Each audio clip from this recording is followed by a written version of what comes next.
Now, accommodation in Belgium. The Belgium leader took a separate path.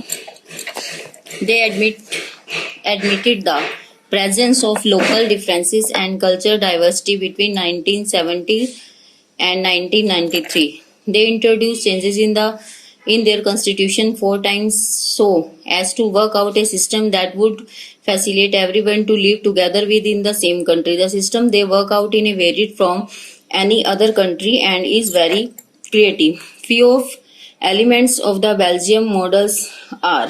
इसमें क्या बताया गया है कि जो बेल्जियम है, बेल्जियम की जो दोनों घटनाओं का अध्ययन करने से हमें यह अनुभव होता है कि दोनों देशों की राजनीतिक परिस्थितियां और समस्या जो थी एक समान थी। और इसमें जो 1970 और 1993 के मध्य उन्होंने अपने संविधान में 4 संशोधन किए। इस प्रकार नियमों और सुधारों का निर्माण किया कि बेल्जियम निवासी किसी भी नागरिक को परायेपन का अनुभव ना होने दे, मतलब कि वो जिस भी देश में रहे उन्हें अपनेपन का एहसास हो। अन्य देशवासियों के लिए यह व्यवस्था बिल्कुल कल्पनातीत थी। बेल्जियम के मॉडल का कुछ विशेष बातों पर प्रभाव पड़ा और ये बातें जो हैं निम्नलिखित हैं।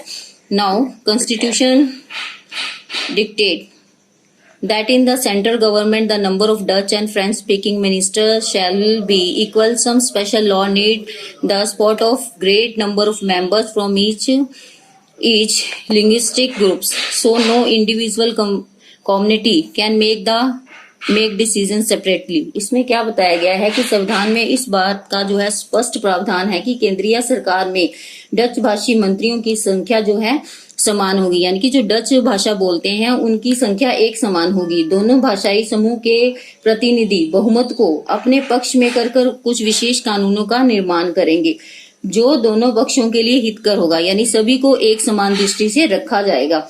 दोनों ही समूह के प्रतिनिधि कोई एक तरफा निर्णय लेने के लिए बाधित नहीं हो सकते। Numerous power of the central government had been provided so state government of the 2 regions of the country. The state government are the assistant the central government. इसमें बताया गया है कि बेल्जियम देश की केंद्रीय सरकार ने अनेक शक्तियों जो है दोनों क्षेत्रों में चयन किया, यानी उनका चुनाव किया और वहां के संविधान में संशोधन किए और राज्य सरकारें जो हैं स्वतंत्र रूप से काम करने लगी। उन्हें किसी भी निर्णय के लिए केंद्र सरकार की अनुमति प्राप्त करने की आवश्यकता नहीं होती थी। Now Brussels has the distinct government in the which both the communities possess even representation. The French-speaking people achieve even representation in the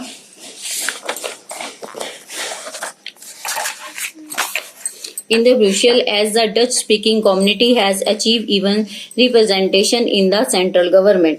इसमें क्या बताया गया है कि बेल्जियम की राजधानी ब्रुसेल में अलग सरकार थी और इसमें फ्रेंच भाषी और डच भाषी दोनों ही समुदाय जो थे समान रूप से लिए जाते थे।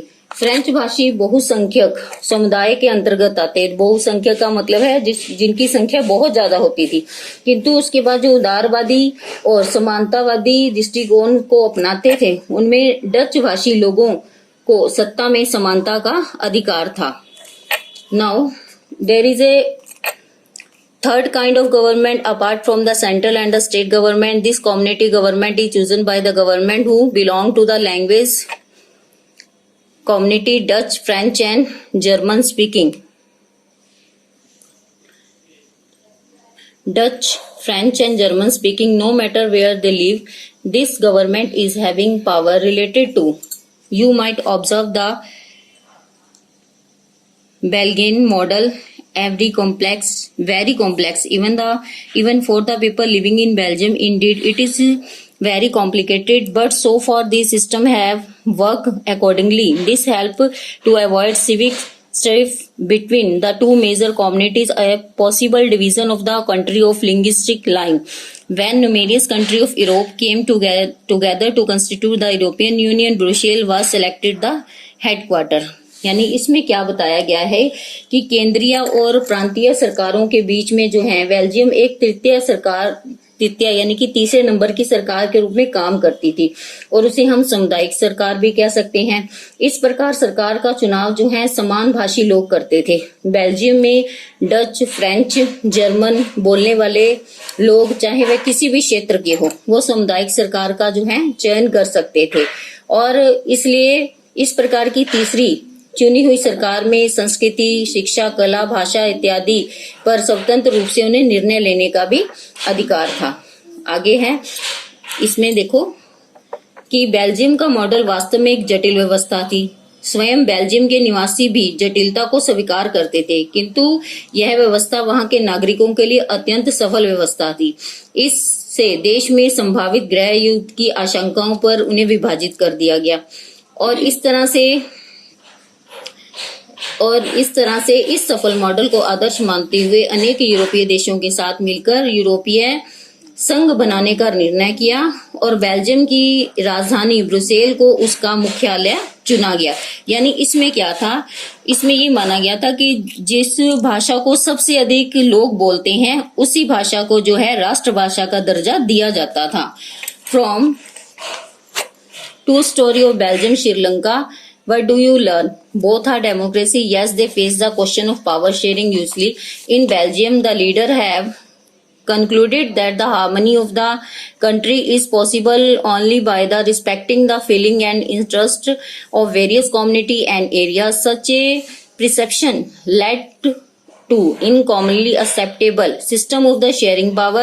Sri Lanka present us a contrasting instance. It shows that if a majority community wants to dominate other and reject to share power, it can hurt the unity of the country. यानी में इसमें क्या बताया गया है कि अगर हम इन दोनों स्टोरीज को देखें तो हमें पता लगता है कि दोनों ही देश लोकतांत्रिक हैं। कौन से? बेल्जियम भी और श्रीलंका भी। इसमें फिर भी क्या था, सत्ता विभाजन का संघर्ष जो था दोनों में था और बेल्जियम का नेतृत्व जो है सत्ता का अनुभव करवाता था। विभिन्न समुदाय और क्षेत्रों के लोगों की भावनाओं का सम्मान करते हुए देश में एकता और देश की अखंडता समृद्धि के लिए दोनों ही पक्षों में सहभागिता भी थी। इसके विपरीत श्रीलंका ने तानाशाही मार्ग का चयन किया, जिससे ज्ञात होता है कि बहुसंख्यक वर्ग अपना प्रभुत्व यानी अपना अधिकार रखने और अधिकारों को सत्ता से वंचित रखने पर अड़िग था। तो देश की एकता, अखंडता जो है बाधित हो रही थी, उसको नुकसान पहुंच रहा था और इससे क्या है, देश का विकास रुक रहा था और देश की समृद्धि और वैभवहीन हो सकती थी। Now why power sharing is desirable. इसमें क्या बताया गया है कि सत्ता की साझेदारी क्यों जरूरी थी। Thus, two separate sets of reason can be provided in favor of power sharing. At first, power sharing is good as it helps to decrease the possibility of difference between the social groups. Since social differences often lead to the violence and political fluctuation, power sharing is the best way to ensure the constituency of the political order. Commanding the will of majority community over other may look like a beautiful alternative in short run, but it hurt the unity of the nation in the long run. Cruelty of the majority is not just brutal for the minority, if often bring downfall to the majority as well. There is a second intense reason why power sharing is the best for democracy. Power sharing is very spirit of democracy. A democratic rule include sharing power with those afforded by its practice and who have to live with its consequences. People have a right to be asked on how they to be governed. Legitimate the government is one where citizens through participation achieve a stake in the system. Let us call the first set of reason prudential and the second moral. While prudential causes stress the power sharing will bring out better consequences, moral reason point out very act of power sharing as valuable. अब देखो भी सत्ता विभाजन के पक्ष और विपक्ष में सहमति और असहमति को व्यक्त किया गया है। प्रथम तर्क के अनुसार क्या कहा गया है कि सत्ता का विभाजन जो है सामाजिक परिस्थितियों के अनुसार होना चाहिए।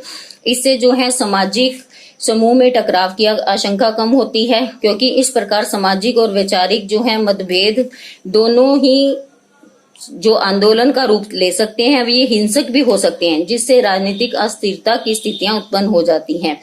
अतः सत्ता की साझेदारी राजनीतिक व्यवस्थाओं के लिए उचित है। बहुसंख्यक समुदायों की उपेक्षा और आकांक्षाओं को अन्य अल्प समुदायों पर थोपना जो है तात्कालीन समय पर शायद ही तुष्ट हो, लेकिन कालांतर में इसका परिणाम जो है देश और समाज दोनों को भुगतना पड़ता है, अपितु स्वयं उनकी विपत्ति का कारण बनता है। और आगे देखो, सत्ता विभाजन और सत्ता भागीदारी जो है लोकतंत्र व्यवस्थाओं के उचित मतलब कि उचित में है, औचित्य में है लगा लो। इस पक्ष में अनेक तर्क संगत विचार किए गए। वास्तव में सत्ता की भागीदारी लोकतंत्र की आत्मा है, क्योंकि लोकतंत्र का वास्तविक अर्थ ही शासन व्यवस्था की कार्यशैली में सबकी सहभागिता। लोकतंत्र में क्या होता है कि सभी जो है अपनी जो है भागीदारी देते हैं। इसमें सत्ता का संचालन, सत्ता का विभाजन, सत्ता की व्यवस्था, ये सभी प्रत्येक समूह की भागीदारी पर निर्भर है, जिससे प्रत्येक व्यक्ति अपने जुड़ाव सत्ता के साथ अनुभव करते हैं।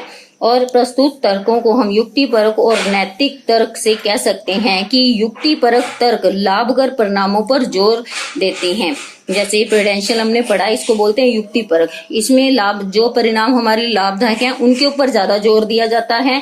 अन्य जो नैतिक हैं यानी मोरल वैल्यूज हैं वो सत्ता विभाजन के अंतर्भूत महत्व को स्पष्ट करते हैं।